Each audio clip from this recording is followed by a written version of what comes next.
Good morning and welcome back to the Senior Hour. I'm Dr. Gene Dorio with my co-host Barbara Cochran on your hometown station AM 1220 KHTS. We're talking with Dr. Thomas Palecki about how we can treat back pain, but we had alluded to earlier the controversy that has developed related to medication and the use of medication here and the addiction to medication here in Santa Clarita, and how, so many young people have used it and have died because of it. It is not good.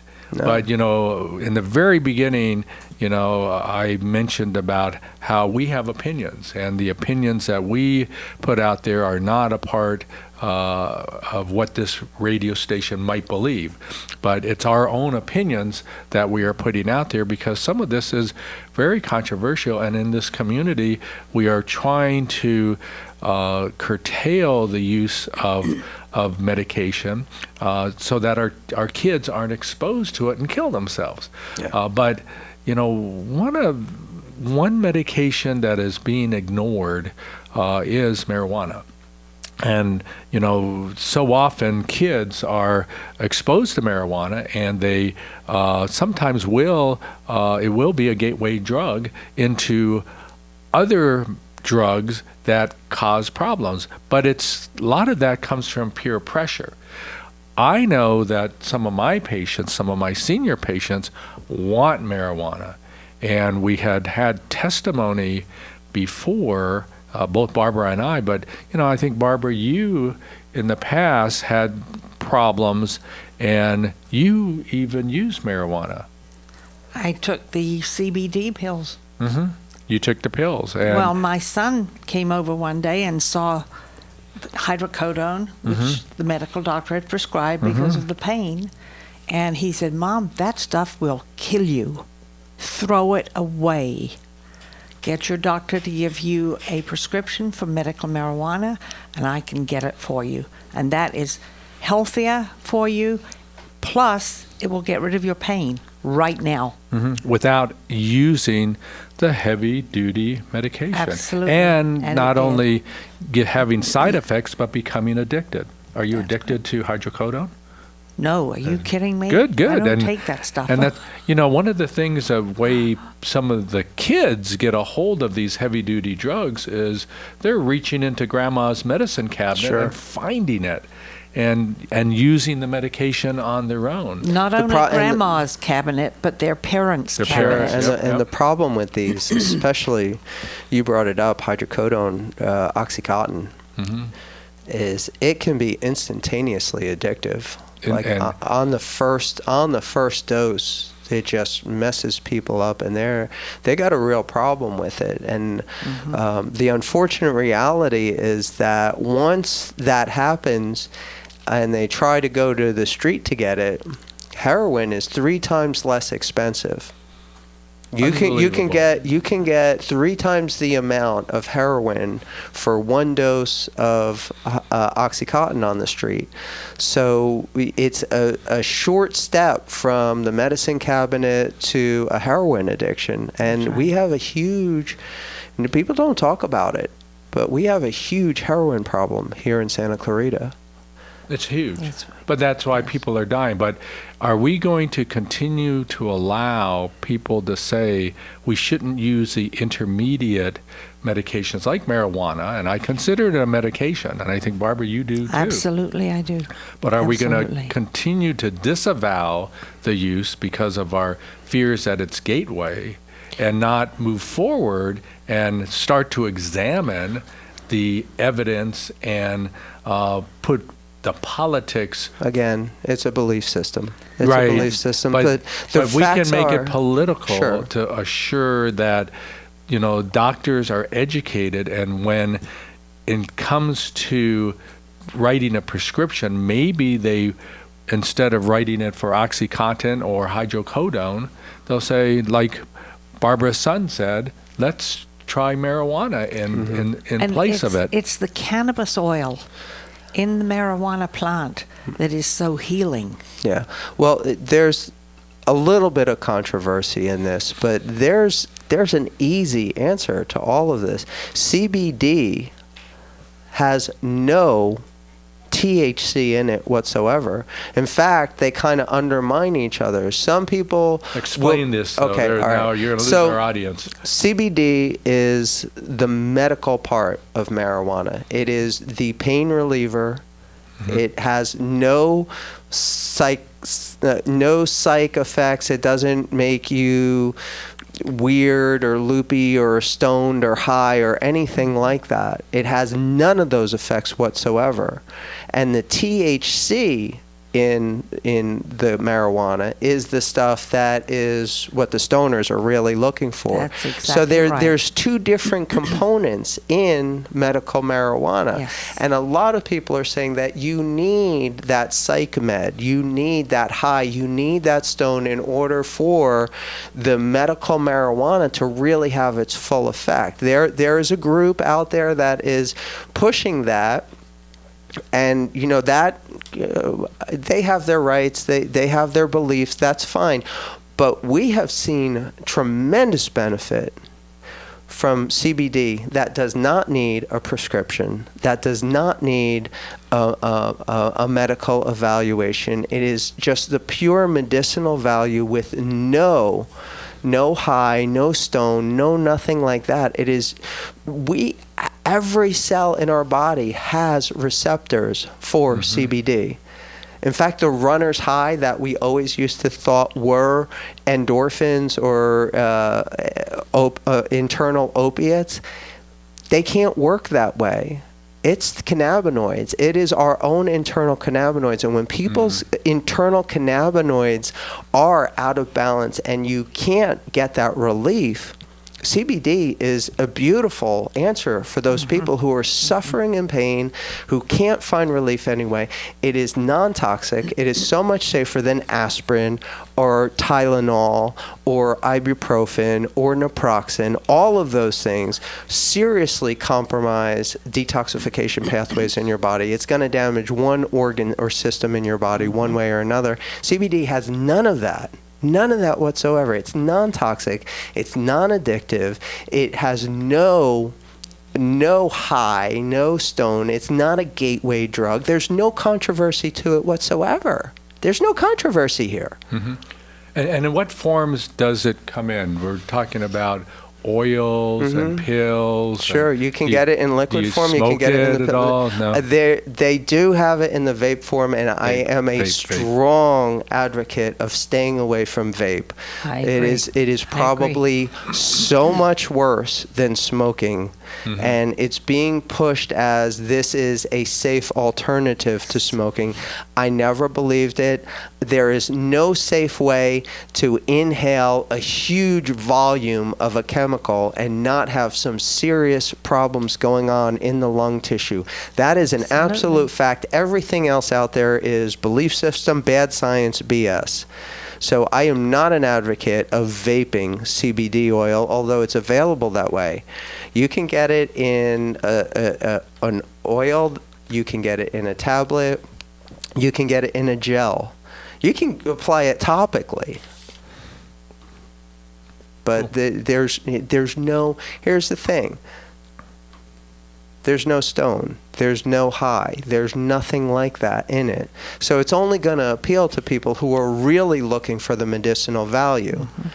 And anybody else can go, get a medical marijuana. They're so easy to get, the medical marijuana cards. But it is this treatment is not on the front line for fear that youngsters, and talk about teenagers, will use the medication and from peer pressure. But there's no high with this. No. Right. But still, all you have to do is mention marijuana, and all of a sudden people have their predisposed thought process that this is going to be bad for you, and they're going to advance themselves as a gateway to other medications. Now, why is it that, for those seniors here in Santa Clarita who are using medications like we're talking about, but aren't having the addictive effect and gatewaying into heroin use as well? I think peer pressure plays a huge role with our youngsters. And if we can still mount a quest to say, let's look at the intermediate medication so that the addiction factor with hydrocodone and oxycodone isn't going to be there because it's going to be used less, maybe we should start talking about the use of these medications in our society a little bit more and not be afraid of it. Well, I respect your opinion. I am afraid of oxycodone and the new super oxycodone that is coming out that's like 10 times more powerful. I can't imagine what this stuff is going to be like. There is going to be a whole new epidemic of drug addicts with their first exposure to it. You cannot have that kind of a drug out there and not have a huge problem. Right, but what I'm saying is, why aren't we examining the use of marijuana and the different effects that it has with CBDs versus THCs, Sure. And value that more so that physicians, the medical professionals who are writing prescriptions will say, okay, I'm going to turn to that before I go to the heavy-duty drugs 100%. to help prevent not just addiction, but the problems related to what's going on with the kids advancing into other heavy-duty drugs that can kill them. Absolutely. And again, there is no controversy with CBD. It doesn't require a prescription. There are massive studies out there. Unfortunately, none of them were done in America because until recently, all research was banned. Marijuana was considered in the same category as heroin, and yet the drug companies can produce something like oxycodone, which is worse than heroin, get away with it, get it through, get it to market, and addict entire neighborhoods, entire towns, entire counties throughout the country are addicted to this stuff, and yet research is only starting to be available in the United States. All the research that got CBD to where it is right now was borrowed from other countries that didn't have these ridiculous bans. Absolutely, it was. But it's controversy because the term marijuana is used. Yeah. And that's, and obviously to me, some of these pharmaceutical companies really don't want people to know this intermediate medication could be more helpful because they're making so much money on their Vicodin. That's right. Well, there's a saying, follow the money, and you've got to wonder how much of this, put something out there that is instantly addictive, how much of that is, oh, well, that's just a side effect in a small group, or is that the intended purpose of keeping things the way they are? Yeah.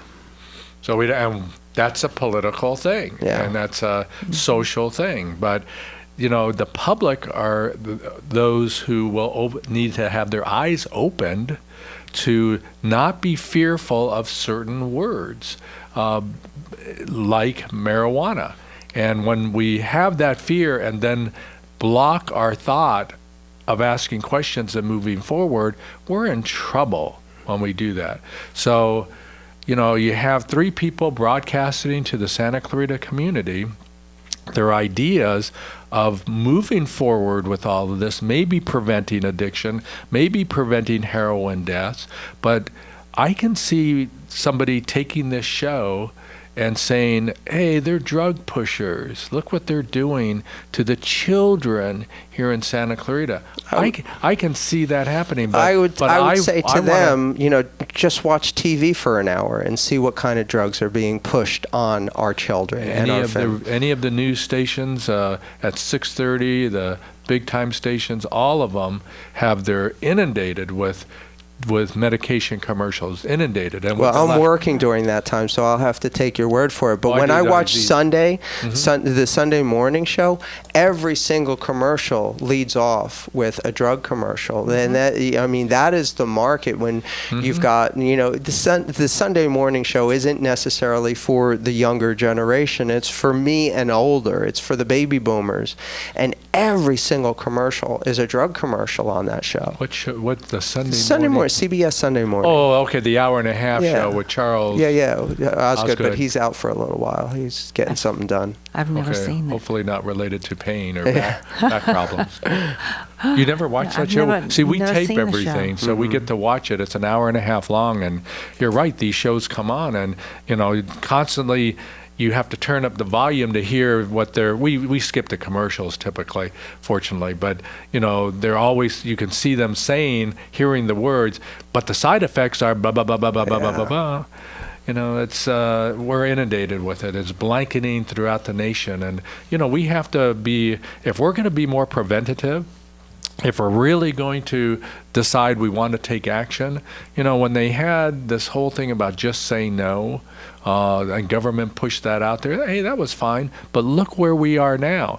Just say no didn't work. Failed miserably. Yeah. So why don't we look at a different way of approaching this, and hopefully we'll have a better handle on the impact and the number of people that get affected and even die from it. Well, I really respect your optimism on this. I am a little cynical, and it's all about following the money. As long as these drug companies are rewarded for creating an addicted population of chemically dependent people, and you want to talk about rewards, there are serious amounts of money at stake here. It's the 7th largest economy on the planet.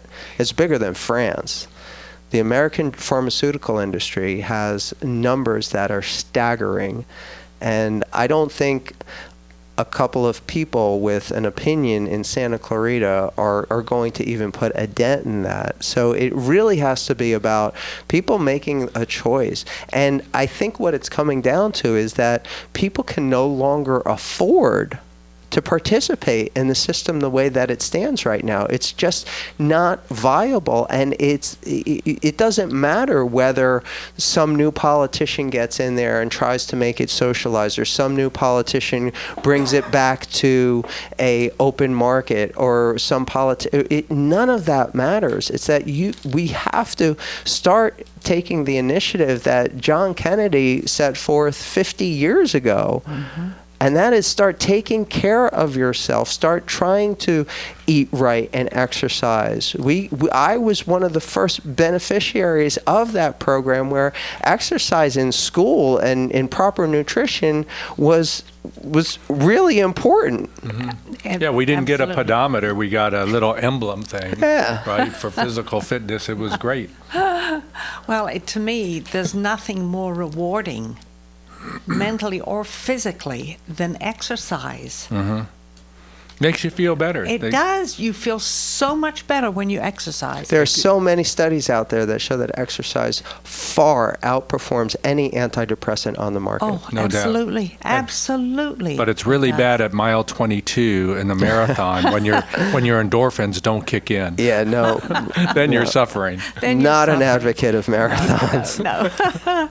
And talking about ending suffering, we need to take a break.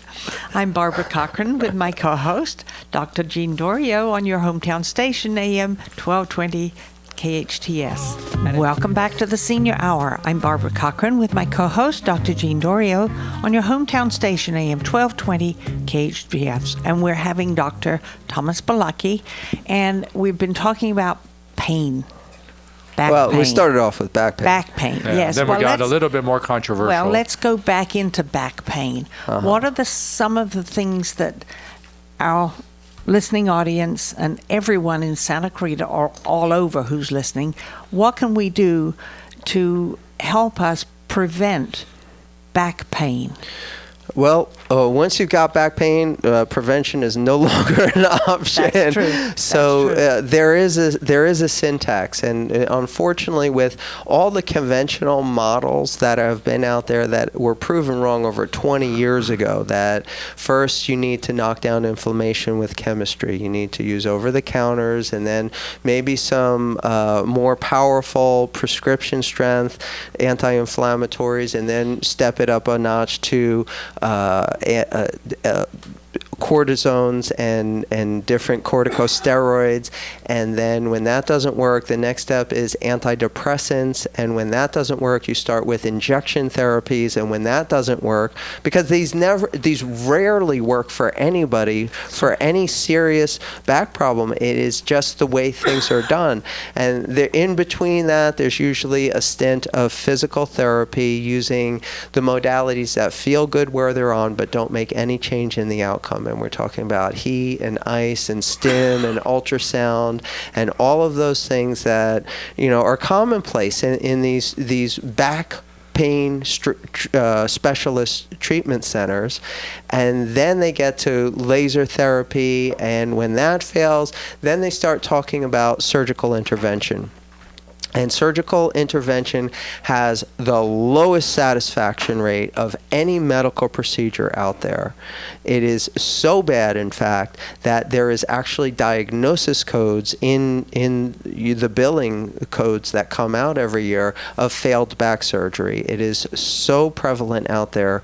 It is one of the worst outcomes of all medical procedures to actually get back surgery, almost guaranteeing permanent impairment. In fact, by the state of California workers' compensation book that uses AMA guidelines, all the rules change as soon as that back is cut into. You have permanent disability at some level as soon as you get a surgery, and then the whole loop starts again. Mm-hmm. And this was all discovered and put forth 20 years ago by not one small sample survey, but by huge government commission studies by multiple different governments, the United States, Canada, Sweden, Australia, New Zealand, and they all simultaneously, even though some of them were socialized, some of them were open market, all came up with the same thing. And that is, if you've got back pain, the first step has to be reestablishing normal movement of the segments. In the case, common terminology, getting adjusted. Getting spinal adjustments is key. The first step that has to take place before anything else has any chance of working. Just imagine it like a set of gears in a watch. If one set of gears is not lining up with the other set of gears, there's no amount of oil you can put on that. There's no amount of horsepower you can put into that, which is the common thing. Oh, we're going to knock down the inflammation with some form of oil, some form of anti-inflammatory. We're going to pour some chemistry over this to make that irritation go away. It can't work that way. And then the next thing is, oh, well, we're going to give you a series of exercises that are going to strengthen and stabilize this area. No, you're not. Not if the gears aren't lining up. The first step has to be, and all of these government studies that are 20 years old now came up with the same findings. You've got to line things up properly first, and then you can talk about reducing inflammation and just moving properly without that restriction, without those gears not lining up. That in itself is enough to remove inflammation on its own. You don't need to add chemistry to that equation to get it better. And the gears we're talking about is bone, yes, muscle, spinal joints, ligament, the disc, all of that, and they work in an integrated way. And Absolutely. If you don't line them up, you are in trouble. Absolutely. So I agree 1,000% with that study. And like I said, I have my opinions, and we all have our opinions here. We've expressed them today, and I think that's important for Santa Clarita to hear what we're saying. Dr. Thomas Pilecki, thanks for bringing your opinion here today, because you always bring controversy. Bring the heat. That's what we love about you being here. Thank you. We are sponsored by Advanced Audiology and SCV In-Home Care. Listen to us next week on the Senior Hour. Now go and enhance your quality of life.